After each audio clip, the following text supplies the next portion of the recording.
Radio voice of Sindh London तां programme पेश कजे थो ख़बरुनि जी दुनिया। 28 जून 2022 अंगारे जे ॾींहुं प्रोग्राम ख़बरुनि जी दुनिया साण करे आऊं अव्हां जी ख़िदमत में हाज़िर अव्हां जो पंहिंजो मेज़बान हबीब लगारी। सभ खां पहिरियां पेश करियूं था ख़ासि ख़बरूं। ख़ैरपुर में पोहरे जी धीअ पीपी उम्मीदवार खे शिकस्त ॾेई छॾी। बल्दियाती चूंडनि में भोतारनि जे साम्हूं बीही मुक़ाबिलो कंदड़नि खे सिंध जे सञाहवंदड़ पारां भेटा पेश। SUP जे सदर सैद ज़ैन शाह चयो आहे त इलेक्शन जो पहिरियों मरहलो बदनीयती ते ॿधल हो। GA सिंध मुहाज़ पारां हैदराबाद में ऐलानियल धरणे जूं तयारियूं जारी। राणीपुर मां अगवा थियल मासूम नीगर जी बाज़ियाबी लाइ एहतिजाजी मुज़ाहिरो। हाणे पेश करियूं था तफ़सीली ख़बरूं।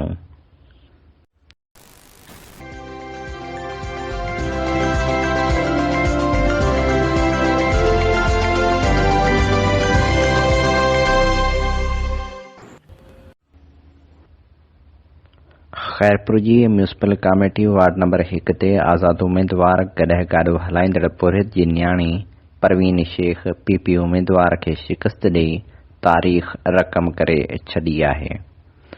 परवीन शेख 430 वोट खणी पीपी उम्मीदवार मंठार शेख खे शिकस्त ॾिनी। परवीन शेख ॿुधायो त ख़ैरपुर समेत सॼी सिंध जो आवाम सुजाॻ थी चुको आहे। हाणे पीपी हुकूमत कुझु ॾींहनि जी महिमान आहे। अवाम पीपी मां बेज़ार थी वियो आहे। रहवासियुनि मूं ते एतमाद करे कामयाब कयो आहे। पीपी जे भोतारनि साम्हूं बीही मुक़ाबिलो कंदड़नि खे सोशल मीडिया ते भेटाऊं पेश करण जो सिलसिलो पिणु जारी आहे। नामियारे लेखक एजाज़ मकी लिखियो, खटण ऐं हाराइण त वॾी ॻाल्हि नाहे, अहम अमल कूड़ सां विढ़ी पवणु आहे। उहे इंसान जेके ज़रदारी जी सरकार सां ईअं उलझी पिया जीअं लतीफ़ लिखियो आहे, कारे ककर हेठि मूं झेड़ींदे छॾिया। हिकु तरफ़ समूरी हुकूमत ऐं उन जा कुलपुर्ज़ा, ॿिए तरफ़ हिसियल ऐं हपायल माण्हुनि जा मायूस मेड़, टे तरफ़ लालचूं ऐं पोइ धमकियूं, उन जे बावजूदि जेके बीठा रहिया, जंहिंखे कखपन थिए न उॾामिया, जेके पिड़ जा पाण थिए पिया रहिया, उन्हनि खे असांजो त छा पर लतीफ़ जूं वाधायूं। मार्ग जे मरन वॾा ताले तिन जा। हे इंसान उहे हुआ ऐं उहे इंसान उहा वेड़ हरगिज़ न विढ़ी सघनि हा जेकॾहिं उन्हनि सां सिंजा सरकश वोटर न हुजनि हा। उहे थोरा हुआ हिकु हथ जे आंगर जेतिरा, पर उहो हथ हिम्मत ऐं बग़ावत जो हो। उन हथ खे परनाम जा ज़रदारी मुख़ालिफ़ वोट विधो। उहो हथ सिंध जी तारीख़ तब्दील कंदो। उहो हथ सिंध जो परचम झुलाईंदो। उहो हथ कूड़ जा कोट केराईंदो। उहो हथ अज़ीम आहे जेको हर मुक ऐं हर बुजो थी हिन बेहया सिस्टम ते लॻो। ए सिंध जा सियासी सपूतो, रंज न थियो, मूड ख़राब न करियो, मुस्कुरायो। अव्हां कूड़ जे कोट मथां भरपूर वार कयो आहे। ए सिंध जा अज़ीम सपूतो, अव्हां जी हार फतह जी इब्तिदा आहे। सिंध ऐं सिंधियुनि लाइ जाखोड़ींदड़ हैदर मलाह चयो, अव्हां खे लख सलाम। हिन रियासत जी हिमायत याफ़्ता भोतार ब्रिगेड सां सीनो साए आख़िरी वक़्त ताईं मुक़ाबिलो करणी हिन दौर जी वॾी ॻाल्हि आहे। अव्हां बीठा रहिया, आख़िरी वक़्त ताईं मुक़ाबले में रहिया। वसीलनि जी खोट, इलेक्शन जो रिवायती तजुर्बो न हुजणु, राज भाग, पीर मुर्शद ऐं नस्ल परस्ती खे पुठी ॾेई बीहण, रियासी इदारनि जी दादागिरी, सियासी भोतारनि जी गुंडागर्दी साम्हूं अव्हां पहाड़ चियां कंध उभे सां बीठा रहिया, उहा घटि करामत नाहे। इलेक्शन में खटण खां वधीक ज़मीर जी अदालत में फ़तहमंद ऐं सुरख़रू थियण वॾी ॻाल्हि आहे। जिन साथियुनि खे जीत नसीब में आई, उन्हनि खे लख लख मुबारकूं। जेके साथी आख़िरी घड़ी ताईं लालच ऐं लोभ सां मुक़ाबिलो कंदा रहिया, उन्हनि सभिनी साथियुनि खे बेइंतहा एहतराम मां सुर्ख़ सलाम। SUP जे मरकज़ी सदर सैयद ज़ैन शाह चयो आहे त गुज़िरियल ॾींहुं सिंध जे 14 ज़िलनि में थींदड़ मकानी चूंडनि में PP हुकूमत जी ॾढ ते ऐं हथियारनि जे ज़ोर ते वोटिंग कराए असां ऐं असांजे इत्तेहादियुनि जा केतिरा ई माण्हू ज़ख़्मी कया विया, जॾहिं त संदन 46 माण्हुनि जे मारण जा बि इतला आहिनि, जेका सरासर नाइंसाफ़ी आहे। उन्हनि जे क़त्ल जी FIR दाख़िल करे जांच कराई वञे। पंहिंजे रिहाइशगाह ते मीडिया सां ॻाल्हाईंदे हुन वधीक चयो त सकरंड ऐं काज़ी अहमद में सरेआम दादागिरी कई वई। PP जा हथियारबंद ॾाढ ऐं ॾहकाव पखेड़े रहिया हुआ। संदन मर्ज़ी हुई त हुननि जी उन हरकत सां असां तेश में अची जवाबी कार्रवाई कयूं, जंहिंसां हूअ पंहिंजा नापाक मक़सद माणे सघनि, पर असां खूनरेज़ी करण न पिया चाहियूं, छाकाणि जो हुननि ऐं असां में इहो ई फ़र्क़ु आहे जो हू हथियारनि जे ॾाढ ते खटणु चाहिनि था, जॾहिं त असां माण्हुनि जूं दिलियूं खटियूं आहिनि। सैयद ज़ैन शाह चयो त चूंडनि जो पहिरियों मरहलो मुकमिल बददियानती तहत कयो वियो।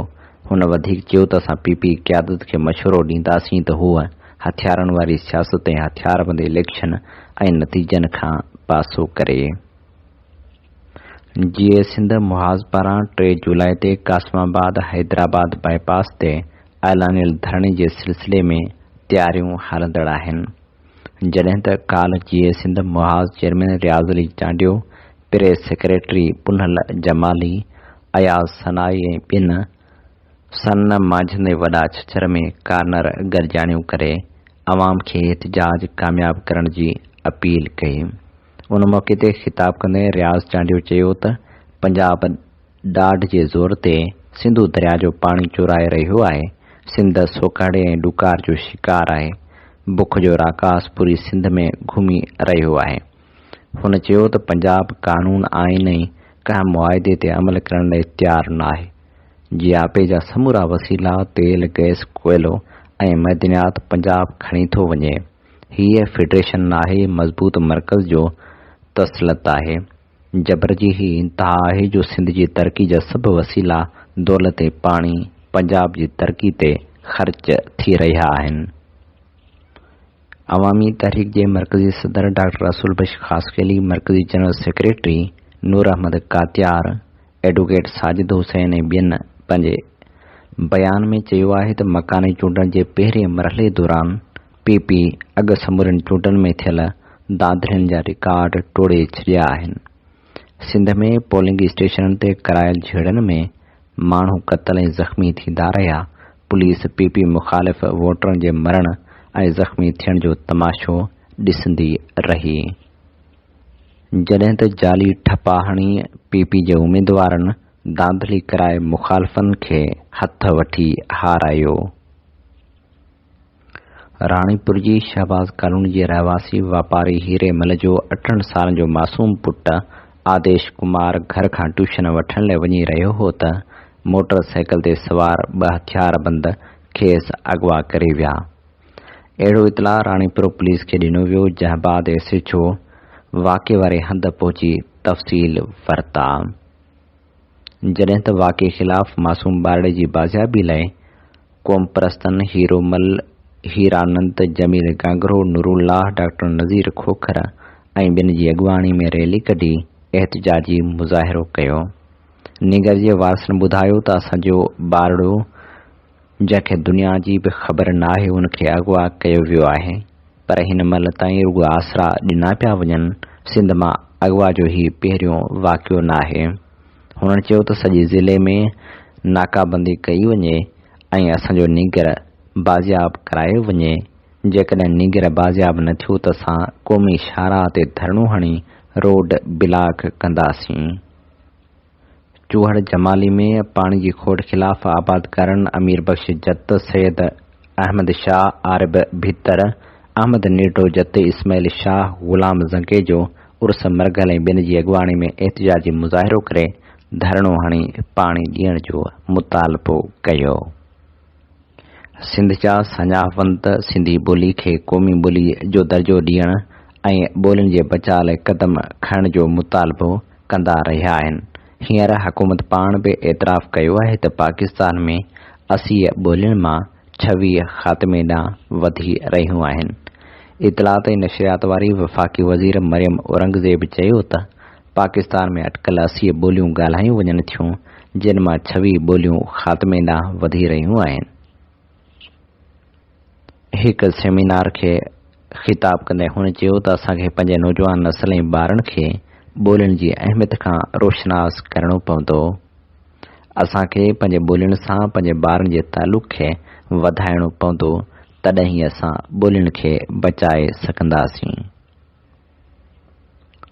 सऊदी अरब हुकूमत पारां पाकिस्तानी शागिर्दनि लाइ हिन साल 600 स्कॉलरशिप ॾियण जो फ़ैसिलो कयो वियो आहे, जॾहिं त सिंध जे सञावंदनि मुतालबो कयो आहे त जेकॾहिं ही सभु स्कॉलरशिप हिन साल हासिल कयूं वियूं त ईंदड़ साल पाकिस्तान लाइ स्कॉलरशिपनि जो अंक वधायो वेंदो। दुनिया मां हर साल हज़ारें स्कॉलरशिप पाकिस्तानी शागिर्दनि खे आछियूं वेंदियूं आहिनि, जेके घणो तणो वफ़ाक़ी सरकार प्रोसेस कंदी आहे। माज़ी जो तजुर्बो इहो आहे त उन्हनि स्कॉलरशिपनि जी वंड विरासत में सिंध ऐं सिंधियुनि सां ॿ अख्याई जी रवश रखी वेंदी आहे। असां मुतालबो था कयूं त परॾेही स्कॉलरशिपनि ॾियण जो समूरो अमल साफ़ शफ़ाफ़ ऐं इंसाफ़ वारे तरीक़े सां हलायो वञे त जीअं सिंध समेत सभिनी सूबनि जे शागिर्दनि खे संदन बराबरी, सरासरी ऐं अहलियत मूजिबि मौक़िया मिली सघनि। इन ॾस में सिंध जी सूबाई सरकार पिणु मुतहरिक थिए त उहे स्कॉलरशिप सूबे जे शागिर्दनि खे अहलियत जे बुनियाद ते ॾिना वञनि। इन ॾस में सिंध हेक समूरियूं यूनिवर्सिटियूं ऐं आला तालीमी इदारा, सूबाई यूनिवर्सिटीज़, तालीम, ज़रायत ऐं सिहत जा खाता बि सरगर्म किरदार अदा कनि। हीअ असीं अव्हां जी ख़िदमत में पेश करे रहियासीं ख़बरूं। अव्हीं ॿुधी रहिया आहियो प्रोग्राम ख़बरुनि जी दुनिया ऐं आऊं अव्हां जी ख़िदमत में अव्हां जो पंहिंजो मेज़बान आहियां Habib Lagari. Radio voice of Sindh London तां अव्हां जी ख़िदमत में पेश करियूं था वाक़ियाती तारीख़, जेका तहक़ीक़ करे तरतीब ॾेई असां ॾे मोकिली आहे नाम्यारे लेखक डॉक्टर दुर मोहम्मद पठाण। 28 जून जे हवाले सां सिंध जी वाक़ियाती तारीख़ अव्हां जे समातनि जी नज़र करियूं पिया। तवजह तलब वाक़िया 28 जून 1843 सिंध जे क़ाबिज़ गवर्नर चार्ल्स नेपियर अॼु कंपनी हुकूमत खे मीर अली मुराद ख़ान जे हक़ में गवाही ॾींदे लिखियो त मीर अली मुराद खे जेको परगि॒णो मिलियो आहे उन में हिकु हिसो खेसि पगदार हुजण करे मिलियो आहे ऐं ॿियो हिसो संस पंहिंजी ज़ाती मिल्कियत जो आहे। संस वॾो भाउ मीर रुस्तम अली ख़ान हुन जे हक़ में हुकूमत करण तां दस्तबरदार थियो हो, उन करे मीर अली मुराद हुकुमरान थियो। नेपियर खां अहिड़ी पुछागाछा थियण जो हिकु कारण ही बि हो जो मेजर आउटराम संस सिंध बाबति रवैयनि ऐं पॉलिसियुनि ते सख़्त तनक़ीद कई हुई। उन तनक़ीद में नेपियर ते इहो इल्ज़ाम बि हो त हुन मीर रुस्तम अली खे नज़रअंदाज़ करे मीर अली मुराद जी हिमत अफ़ज़ाई कई आहे। 28 जून 1844 आगा ख़ान संस मुरीदनि अंग्रेज़नि जे संदन ॾुखियनि ॾींहनि में दिलि वरिती हुई। हीउ उहो ज़मानो हो जॾहिं फिरंगीअ फ़ौज ठटे झिरकनि ऐं भरपासे ते पंहिंजो तसलत क़ाइमु करे रही हुई। अंग्रेज़नि झिरकनि वटि पंहिंजे आगबूट्स जो बंदरगाह बि बणायो हो। अंग्रेज़ आगा ख़ान खे ईरानी शहज़ादे जी हैसियत में तस्लीम कंदा हुआ ऐं खेसि पेंशन बि ॾींदा हुआ। आगा ख़ान ईरान वञण लाइ फिरंगी सरकार खे दरख़्वास्त ॾिनी हुई। अॼु ईरान मां बि बम्बई सरकार ॾे पारतूं आयूं त खेसि ईरान अचण जी इजाज़त ॾियो। 28 जून 1921 रईस ग़ुलाम मोहम्मद बुरगड़ी जे कोशिशनि सां सिंध स्वराज सोसाइटी क़ाइमु थी। पाण उन जो बानी सदर थियो ऐं सनतदास मघाराम खे वरी सेक्रेटरी मुक़ररु कयो वियो। हिन सोसाइटी ठाहिण जा 2 मक़सद हुआ: सरकार जे रहज़ुरायनि ऐं अवाम दुश्मननि ख़िलाफ़ आवाज़ बुलंद करणु ऐं अदम ताउन तहरीक जे मनफ़ी असरनि जी निशानदेही करे अवाम खे जोश बदिरां होश सां सियासत करण जो दरस ॾियणु। 28 जून 1933 शाहनवाज़ भुट्टे जी सदारत में कराची में सिंधी सियासतदाननि जी गॾिजाणी थी, जंहिंमें पीपल्स पार्टी ठाहिण ऐं हलाइण ते वीचार कयो वियो। 28 जून 1940 सिंध सरकार सिंध जे समूरनि डिस्ट्रिक्ट लोकल बोर्डनि खे ताक़ीद कयो त उहे हुकूमत खे जंगी कर्ज़ फंड ॾियनि। सिंध जे गवर्नर सिंध जे वॾे वज़ीर ख़ान बहादुर अलाबख्श सुमरे ते बार रखियो त हू सिंध जे वॾेरनि ऐं अपर क्लास वारनि खां जंगी कर्ज़ यानी माली मदद वठी ॾिए। वॾे वज़ीर जे चवण सां केतिरनि वॾेरनि ॾोकड़ ॾिना ऐं वॾे वज़ीर खेनि पंहिंजे दस्तख़त सां आफ़रीन नामा ॾिना। 28 जून 1942 सिंध में हुकूमत सिंधियुनि जी हुई, पर हुरनि ख़िलाफ़ अंग्रेज़नि बाह ॿारे छॾी हुई। हर को ज़ुबानी वात ख़र्च करे पंहिंजे सियासी कर्ज़ लाहिण में पूरो हो, लेकिन शिदत सां अंग्रेज़नि जी मुखालफ़त करण ऐं हुरनि जी मदद करण वारा अटे में लूण बराबरि बि कोन हुआ। अॼु गांधी पंहिंजे हरिजन अख़बार में हुर तहरीक ऐं हुरनि बाबति लेख पिणु लिखियो। 28 जून 1977 ज़ुल्फ़िकार अली भुट्टे दुरुस्त अंदेशो ॾेखारियो त PNA ॻाल्हियुनि में जमूद खे जारी रखियो त उहो जमहूरियत टोड़े पाश पाश कंदो। 28 जून 1942 चवंदा आहिनि त चोर जी माउ कुंड में रोए ऐं मथां पए त चोर लोढ़ा टिपी भॼी वञे। सो सिंध में फ़ौज तरफ़ां ऑपरेशन क्लीन अप शुरू थियो त एहतजाज तौरु MQM जे समूरनि सूबाई ऐं क़ौमी असेंबली जे मेंबरनि इस्तीफ़ा ॾिनियूं।